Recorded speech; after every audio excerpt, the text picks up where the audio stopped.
India reporter देख रहे हैं आप और खबरों में आगे बढ़ते हैं। देश के सबसे बड़े उद्योगपति मुकेश अंबानी के घर एंटीलिया के पास विस्फोटक रखने के मामले में गिरफ्तार हुए एनकाउंटर स्पेशलिस्ट सचिन वाजे को मुंबई पुलिस ने सस्पेंड कर दिया है। बड़ी खबर आपको यहां पर बता दें कि एनआईए ने शनिवार देर रात को सचिन वाजे को गिरफ्तार किया था और कोर्ट में पेशी के बाद उन्हें 25 मार्च तक एनआईए हिरासत में भेज दिया गया था। एनआईए का मानना है कि अभी तक की जांच के मुताबिक सचिन वाजे इस केस का मास्टरमाइंड नहीं है, लेकिन सूत्रों के मुताबिक सचिन वाजे साजिश का छोटा हिस्सा जरूर है।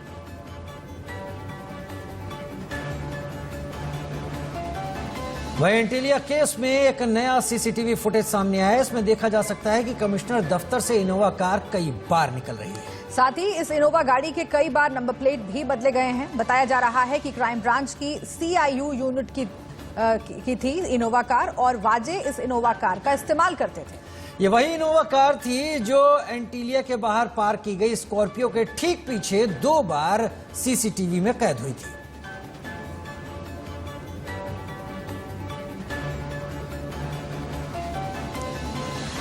और महाराष्ट्र के पूर्व सीएम देवेंद्र फडणवीस ने वाजे मामले में महाराष्ट्र सरकार पर निशाना साधा है, तो दूसरी ओर कांग्रेस अपने सहयोगी के साथ खड़ी नजर आई। से चीजें बाहर आई है और सचिन वाजे API इनको जिस प्रकार से अरेस्ट हुई है, मुझे ऐसा लगता है इससे सरकार के ऊपर एक सवालिया निशान पैदा हुआ है। विशेष रूप से हम लगातार ये कह रहे थे कि ये बहुत गंभीर घटना है और सचिन वाजे के ऊपर कार्रवाई होनी चाहिए, लेकिन उस समय मुख्यमंत्री जी और गृह मंत्री जी केवल उनका बचाव कर रहे थे, मानो उनके वकील हो। इस प्रकार से उस संदर्भ में बातें हो रही थी, लेकिन अब जो चीजें बाहर आ रही है ये सारी चीजें गंभीर है और मैं ऐसा मानता हूँ अभी तो बहुत कम चीजें बाहर आई है और ये तो अभी एक ही एंगल इसका बाहर आया है, मनसुख हिरेन जी की हत्या। ये जो एंगल है ये तो उससे भी बहुत ज्यादा मैं ऐसा मानता हूँ कि गंभीर है, जो भी बाहर आना बाकी है और जो बाहर आएगा तब ध्यान में आएगा कि इसमें कौन कौन लोग लिप्त है, इसके पीछे की मंशा क्या है और इसमें सत्य अभी आधा ही बाहर आया है। हम अपेक्षा करते हैं कि पूरा सत्य जल्दी बाहर आए। प्रकरण हुआ है इसके तह तक पहुंचे जांच एजेंसियां, क्योंकि एक मनसुख हिरेन जी की इसमें डेथ हुई है, उसका कारण क्या था, उस हिरेन परिवार को न्याय मिलना बहुत आवश्यक है। दूसरी ओर इस प्रकरण में बहुत सारे आयाम नजर आ रहे हैं। वो जयशैल हिंद जो है उसने कैसे मैसेज दिए, किस तरह से वो यहाँ आए, वहां वो दिल्ली पुलिस के कस्टडी में है और तभी भी मैसेज दिए जाते हैं। दूसरी ओर ये निश्चित क्या ये सही मायने में टेररिस्ट धमकी थी या अंबानी जी के हेलीपैड के लिए किसी ने किया होगा, तो जो भी हो इसके तह तक पहुंचना चाहिए और जो भी दोषी हो इनको शासन होना चाहिए। निश्चित तौर पर ये कांग्रेस पार्टी की अपेक्षा है। और अब इस वक्त महाराष्ट्र राजनीति से जुड़ी एक बड़ी खबर सामने आ रही है। गृह मंत्री अनिल देशमुख का विभाग बदला जा सकता है। जी हां, एनसीपी के नेताओं और मंत्रियों की मुंबई में बैठक, जयंत पाटिल ने बदलाव से इनकार किया है। एनसीपी प्रदेश अध्यक्ष हैं जयंत पाटिल। गृह मंत्री के लिए जयंत पाटिल का नाम भी इस वक्त चर्चा में है।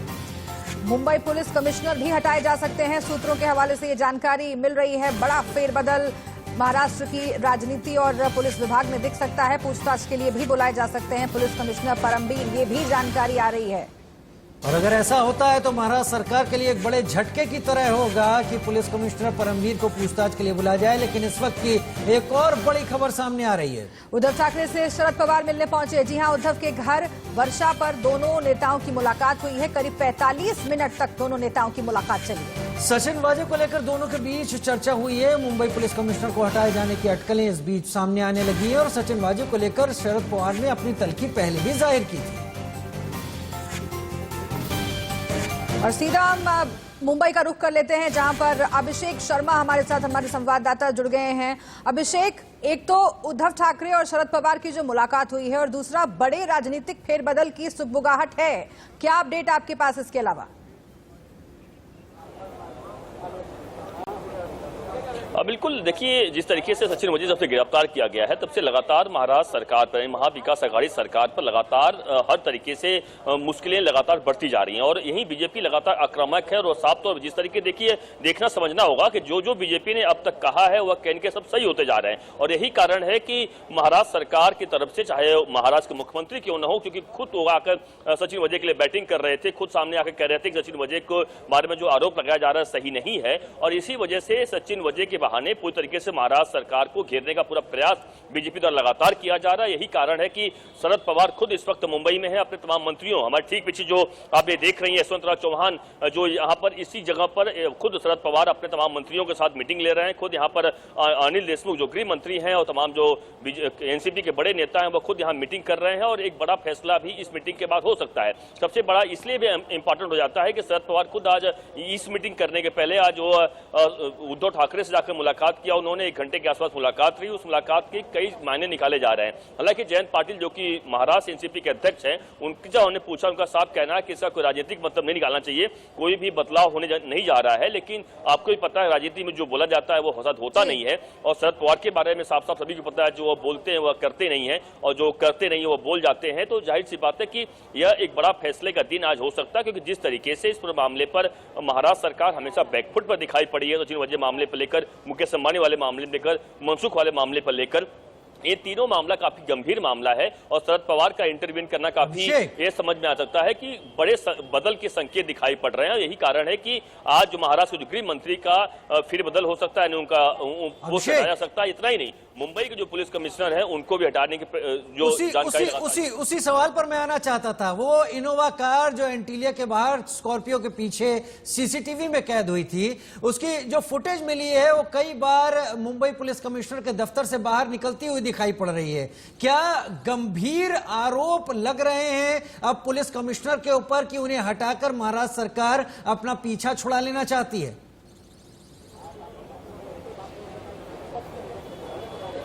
बिल्कुल सही कहा। देखिए आपने एकदम राजीव की, देखिए ये बात तो साफ हो चुकी है ना, ये कि जांच जैसे जैसे आगे बढ़ रही है वैसे वैसे तमाम जानकारियां, बहुत चौंकाने जानकारी लगातार हाथ लग रही है और यह साफ हो चुका है कि जो इनोवा कार हो या स्कॉर्पियो कार हो, पूरी तरीके से वह सचिन वाजे यूज किया करते थे। सचिन वाजे ही नहीं बल्कि उनकी पूरी टीम यानी सीआईयू की जो यूनिट है वह यूज किया करती थी और पूरी तरीके से वह पुलिस कंपाउंड है, पुलिस का जो हेडक्वार्टर मुंबई का है जहां पर रमेश सिंह खुद बैठते हैं, उस कंपाउंड में लगाकर आकर पार्क हुआ करती थी। उसकी सीसीटीवी फुटेज भी सामने आ चुके हैं। तो यह साफ सही कहा आपने कि इसीलिए महाराष्ट्र सरकार चाहती है कि परमवीर सिंह को हटाया जाए, उनके जब दूसरा पुलिस कमिश्नर लाया जाए। लेकिन कुछ भी हो, देखिए यहाँ ये बताना चाहूंगा, भले पुलिस कमिश्नर का तबादला कर दिया जाए लेकिन महाराष्ट्र सरकार का संकट खत्म होने वाला इससे नहीं है, क्योंकि संकट खत्म होने का नाम नहीं ले रहा। बहुत शुक्रिया आपका अभिषेक इस पूरी जानकारी के लिए। शिवसेना भी लगातार बीजेपी पर हमलावर है इस पूरे मामले को लेकर। सामना में यहां तक लिख दिया गया है कि महाराष्ट्र पुलिस के मनोबल को गिराने की कोशिश की जा रही है। और इस बीच शिवसेना सांसद संजय राउत से बातचीत की है हमारे संवाददाता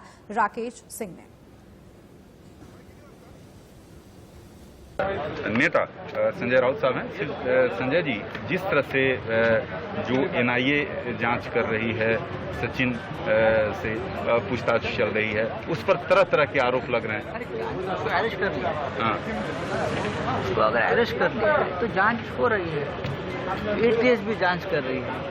महाराष्ट्र में कानून का ही राज है, चाहे देवेंद्र फडणवीस जी खुद कानून का राज है और कानून से ही काम होता है। अगर किसने अपराध किया है, चाहे कोई भी, हम उसको छोड़ेंगे। लेकिन ये सीधे तौर पर शिवसेना पर गंभीर आरोप लगाया जा रहा है कि भूमिका को लेकर अपोजिशन है, देवेंद्र फडणवीस जी है, तो आरोप तो लगाएंगे। हमें भी अब आदत है, आरोप लगाओ, जो पॉसिबल है हम उस पर जवाब देते हैं, कहीं को छोड़ देते हैं। लेकिन उनका कहना है कि जो बीजेपी का कहना है कि आपने कार्रवाई नहीं की, आखिरकार एनआईए को कार्रवाई करनी पड़ी। देखो, एनआईए को आने की जरूरत नहीं, एटीएस के पास जांच का जिम्मा गृह मंत्री ने दिया था, एटीएस जांच कर रही थी, भाग कर एनआईए वहां घुस गए, क्या जरूरत थी क्या? धन्यवाद। Rakesh Kumar Singh, India news, Delhi.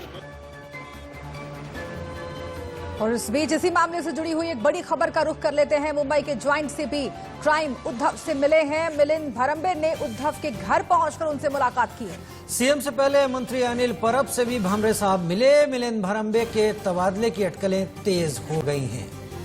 तो देखिए, ये मुलाकातों का सिलसिला लगातार चल रहा है और इससे एक बात स्पष्ट है कि आने वाले कुछ घंटों में बड़े फैसले महाराष्ट्र में किए जा सकते हैं। उद्धव ठाकरे लगातार एक्टिव मोड में हैं। मिलिंद भरंबे ने उद्धव ठाकरे से घर पहुंचकर मुलाकात की है।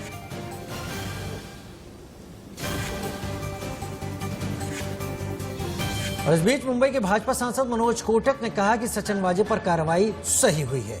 इस पूरे मामले की जांच होनी चाहिए, ये भी उन्होंने कहा है। शिवसेना जिस तरह से सचिन वाजे का बचाव कर रही है, उसको सारा देश देख रहा है। सुनिए।